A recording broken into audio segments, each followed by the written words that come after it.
That's how it always starts out here. Not with words, not with trouble you can see coming. Just the animal knowing something before you do.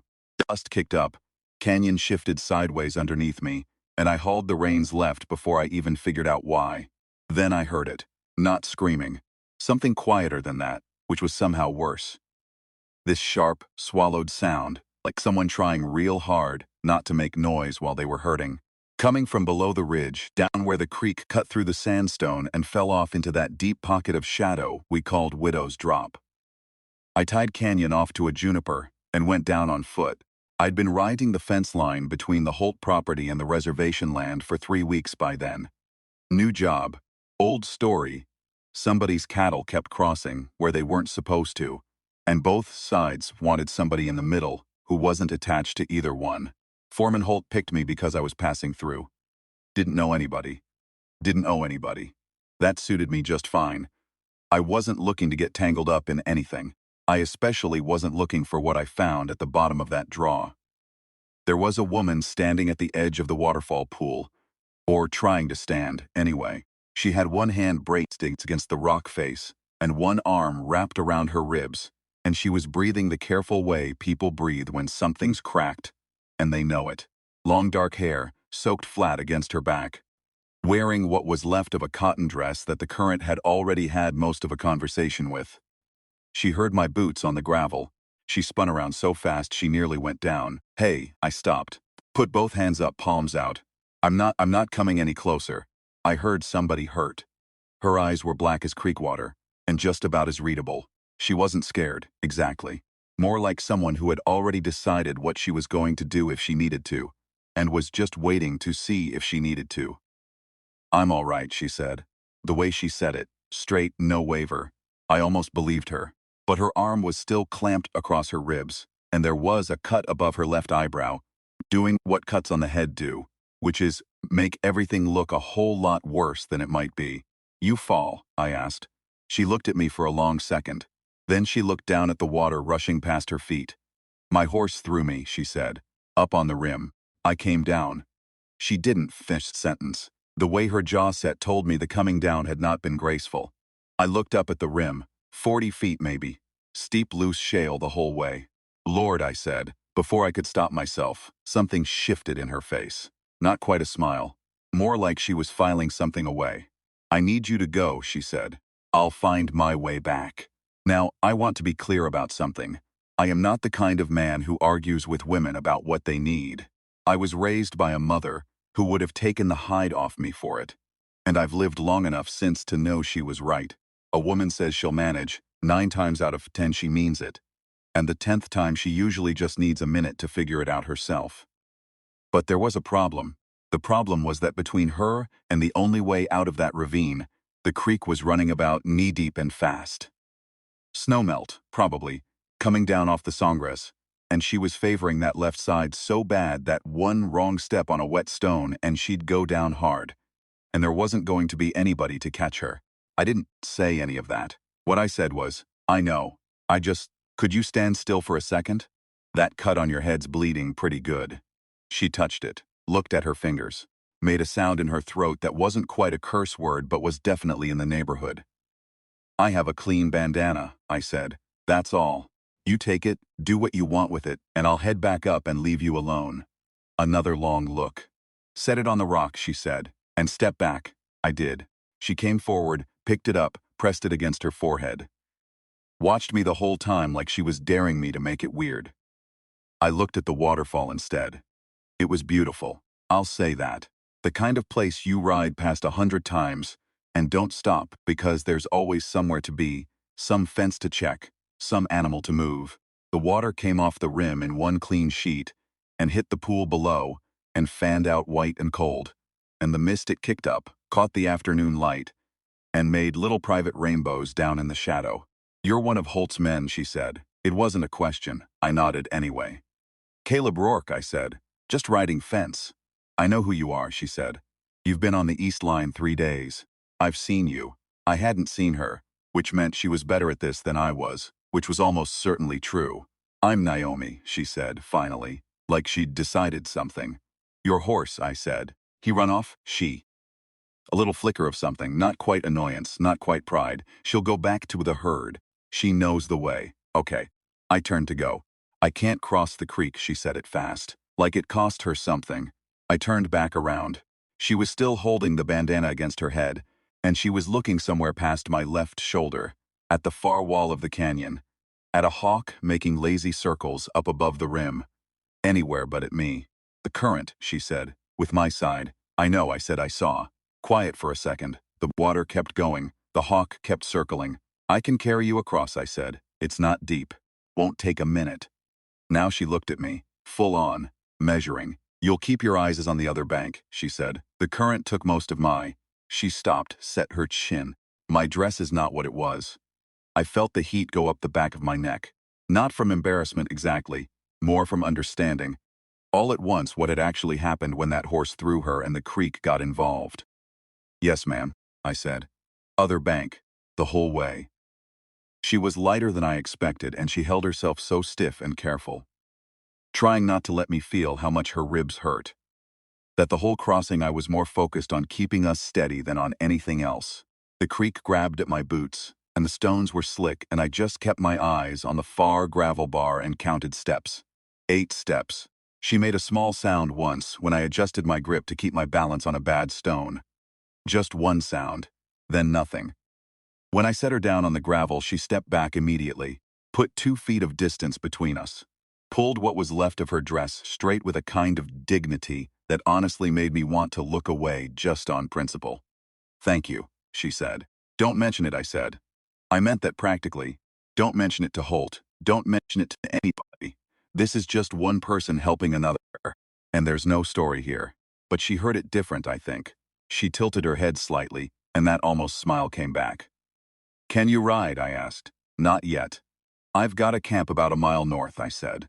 Not much, just a fire ring and a lean-to. You could rest there until. I know where it is, she said. I've been watching your camp for 3 days. I looked at her. She looked at me. Holt's been cutting the fence, she said. On the east line. Moving the markers at night. I needed to know if you were part of it. Everything went a little quiet inside me. The kind of quiet that means something important just shifted. I'm not, I said. I know that now, she said. You would have looked. It took me a second. At the creek, I said. Any man who was what I was afraid you might be would have looked, she said, simply. Like this was just a plain fact of the world she'd learned a long time ago and didn't particularly resent anymore. You kept your word. We walked north. Slow because of her ribs, which I was now fairly certain had at least one cracked. She didn't say much. I didn't fill the silence, because it didn't feel like silence that needed filling. It felt like a place we were both just resting for a minute. At the camp, I built the fire up and put coffee on, and found the small medical kit I kept rolled in my saddlebag. Handed her the bandages without comment. Turned around and gave her privacy, while she did what she needed to do. When I turned back, she'd bound her ribs with a competence that told me this wasn't the first time something had gone sideways out on that land. She drank the coffee without asking how I took mine. I drank mine without asking what she'd been going to do about Holt if she hadn't found a man on that fence line she could trust. The sun was getting low. The canyon walls went red, then purple, then the color of old blood before they went dark. There are people on the council who will listen, she said finally. If there's someone who can testify to what Holt's doing. I'll testify, I said. I've seen the cuts. I took photographs 3 days ago. She looked at me across the fire. Why? Because it's wrong, I said. That's the only reason that makes any sense to me. She was quiet for a long time after that. Long enough that I thought she'd gone somewhere private and wasn't coming back to the conversation. Then she said, my grandmother used to say there are 2 kinds of men who ride into hard country. The kind who come to take something, and the kind who don't know yet what they came for. I watched the fire. Which one are you? She asked. I genuinely don't know, I said, another almost smile. A real one this time. Small but real, reaching her eyes. That's the right answer, she said. She stayed at the camp that night. Not with me. She took my bedroll behind the lean-to, and I slept against my saddle by the fire like I have 100 times before, which is not comfortable, but it's honest, and I slept fine. In the morning, she was up before me. She'd found my small sacks of cornmeal I made something over the fire that I didn't recognize, but that tasted like nothing I'd had before. Warm and slightly sweet and flavored, with some dried thing she'd had in a pouch at her belt. She set a tin plate down in front of me without comment. "That's good," I said. "I know," she said. I almost laughed. Not at her. With something about the whole situation. The plain absurdness of sitting in the red morning light, in a canyon eating food. I couldn't name with a woman who'd been watching my camp for 3 days to figure out if I was trustworthy. "Holt's going to notice I'm not on the East Line," I said. "He'll send someone to find you," she said. "Probably by noon, then I should go." Yes, I stood up, gathered my gear. Saddled Canyon, who was in a better mood than yesterday, now that the strange energy of the afternoon before had settled. Naomi stood at the edge of the fire ring, arms folded. Not defensively, just comfortably, like a woman who knows exactly where she is in the world. "I'll contact the council today," I said. "Give them what I have. But they'll somebody who knows the land. Someone who can show where the markers were moved." "I can do that," she said. "I know you can." She looked at me for a moment. Then she stepped forward and held out her hand. I shook it. Her grip was firm, and her eyes were steady, and her hand was warm from the fire, and there was something in that handshake.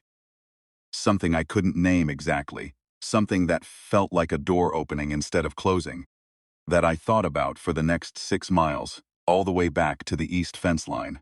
The council hearing took 11 days to arrange. I testified, Naomi testified. 2 other men from the reservation testified. Men who'd been watching for longer than any of us, and were tired of watching. Holt's land manager resigned the night before the hearing. Holt himself showed up in a suit that didn't fit the room and said almost nothing. The fence line was redrawn. Correctly this time, back to where it had always been supposed to be. I was packing up my camp on the 12th day.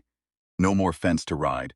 Job done, canyon loaded and restless, when I heard hoofbeats on the trail from the east. She came around the canyon wall on a bay mare that moved like dark water, unhurried, absolutely sure of itself. She stopped about 10 feet away. "You're leaving," she said. "Job's done," I said. She looked at my packed gear. At Canyon, who had decided Naomi was acceptable, and was demonstrating this by ignoring her, which from Canyon was practically a love letter. "There's a section of the northern pasture that floods every spring," she said. "Damages the east bank.